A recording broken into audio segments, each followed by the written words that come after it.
Welcome back to espresso. बात करेंगे कुछ मुआशी सूरत हाल की। तो सियासी अदम इस्तेहकाम से मईशत पर गहरे असरात पड़ रहे हैं। सियासी इंतशार से मुआशी बदहाली गुजरते दिन के साथ साथ संगीन होती जा रही है।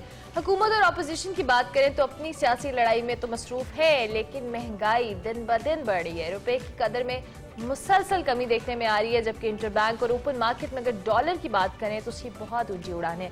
अमरीकी करेंसी 236 रुपए तक पहुंच गई है। तेल की अदायगियों की वजह से हुकूमत को डॉलर की किल्लत का भी सामना है, जबकि सोने की कीमत की बात की जाए तो वो भी तारीख की बुलंद तरीन सतह पर है। बरामदी शोबे के लिए गैस के नरखों में 82% तक इजाफा कर दिया गया है, जबकि पाकिस्तान स्टॉक मार्केट के हवाले से बात करें तो उसकी कलाबाजियां भी जारी हैं। इसके साथ साथ हुकूमत है आवाम को एक के बाद एक बिजली का झटका दे रही है। गुज़िश्ता रोज भी बिजली की फी यूनिट कीमत में फौरी तौर पर 3.5 रुपए इजाफा कर दिया गया है। मजीद महंगी बिजली को मजीद महंगा कर दिया गया। हुकूमत और अपोजिशन इस तमाम तर माशी बहरान का जिम्मेदार एक दूसरे को समझती हैं, एक दूसरे पर जिम्मेदारी डाल रही हैं।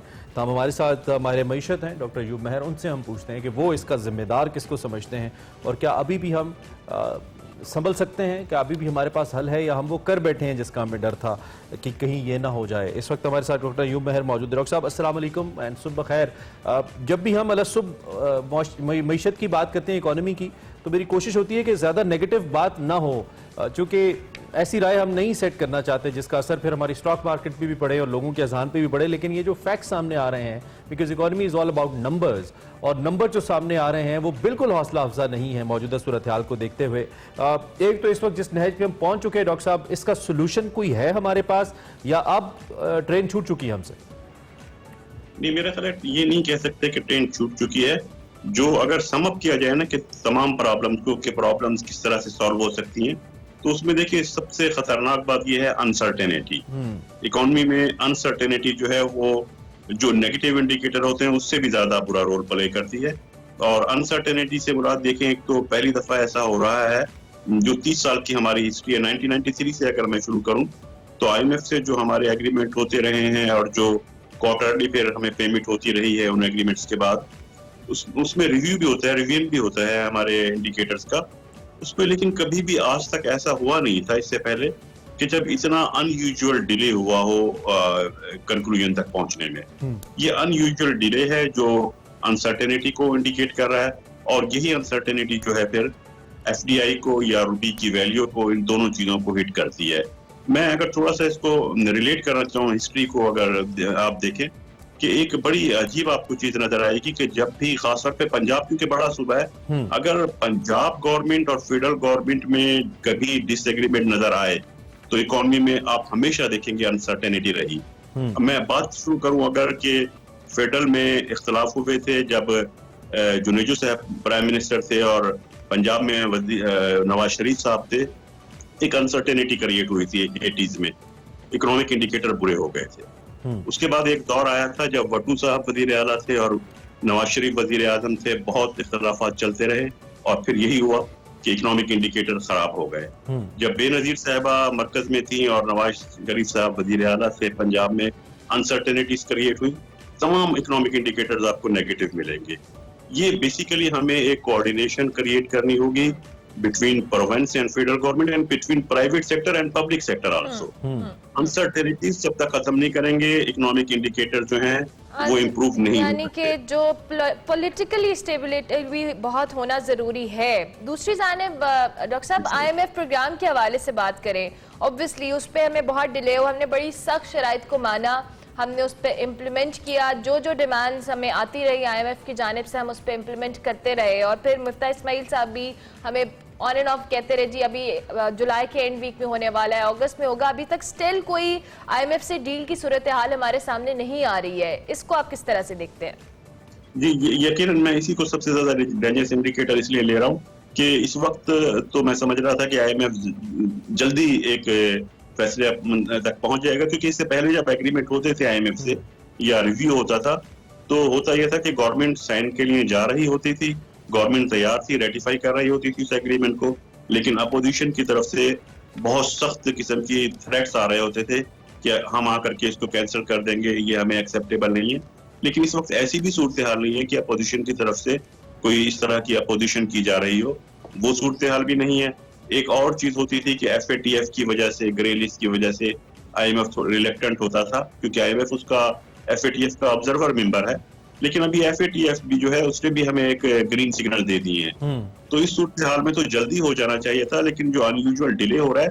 लेकिन एक चीज है, IMF ने एक चीज हमें बता दी है कि अगर IMF की जो ट्रांच है वो दोनों ट्रांच मिला के $2 बिलियन के करीब अगर दोनों एक साथ भी रिलीज कर दी जाए, तो भी हमारी जो फॉरेन एक्सचेंज रिजर्व्स की रिक्वायरमेंट है वो इससे ज्यादा है, और उसको मीट करने के लिए हमें दूसरे सोर्सेज से भी जरूरत होगी कि वहां से भी हम फॉरेन एक्सचेंज रिजर्व जो है अपने बिल्ड करें। अच्छा, ये जो करेंसी फ्री फ्लोटिंग का फिनोमेनन है, हमने इसके तहत तो हम गए, और ये मईशतों के लिए, पाकिस्तान जैसी मईशतों के लिए अच्छा होता है कि रुपया या जो भी उसकी करेंसी है वो अपनी कदर खुद डिटरमिन करे। लेकिन ये इसका इतना फ्री फ्लाई करना दैट इट इज टचिंग 236 तो हम कह रहे हैं, कुछ कह रहे हैं कि 240 तक भी जो इंडिपेंडेंटली ट्रेड हो रहा है डॉलर, तो इसका इम्पैक्ट आप क्या देख रहे हैं? और क्या इसमें अब चूंकि स्टेट बैंक तो आज़ाद है, उसको इंटरवीन वो कर नहीं सकता, या हुकूमत उसके अंदर अपना कुछ इंटरवेंशन कर नहीं सकती, तो पाकिस्तान के पास क्या ऑप्शन है? फिर आप कह रहे हैं we should go to the other sources as well. Other sources में तो हमने ट्राई किया, हमें पैसे नहीं मिले,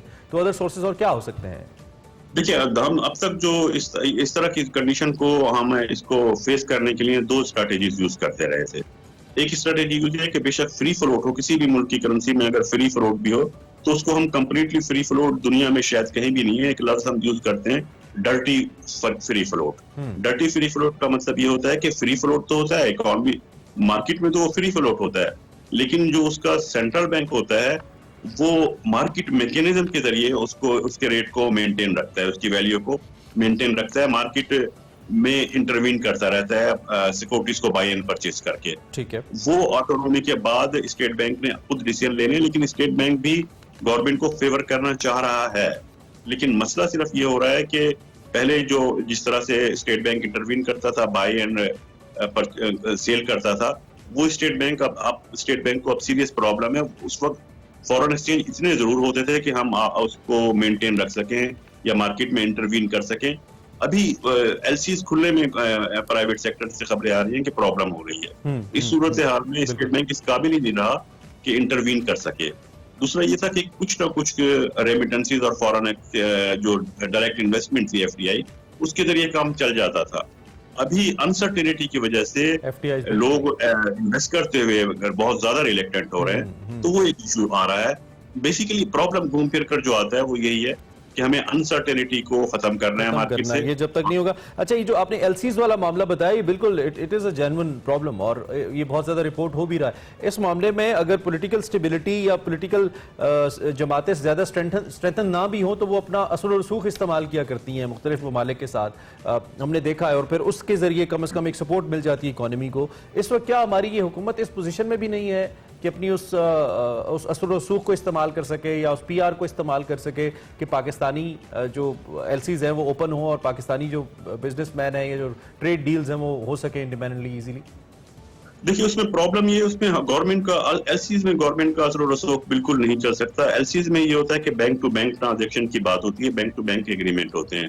जो दूसरे बैंक्स हैं, जो फॉरेन बैंक्स हैं, वो पाकिस्तानी बैंकों से की LCs एक्सेप्ट करते हुए रिलेक्टेंट हैं कि अगर फॉरेन एक्सचेंज जो है वो 6 वीक्स की आपकी रिक्वायरमेंट से कम हो जाते हैं, तो टेक्निकली आप उसको ना कहें, लेकिन टेक्निकली वही चीज डिफॉल्ट कहलाती है। फिर मैंने वो जो ट्रेन वाला नुक्ता डॉक्टर साहब उठाया था, वो इसी पॉइंट ऑफ व्यू से उठाया था कि क्या आप ट्रेन छोड़ चुके हैं?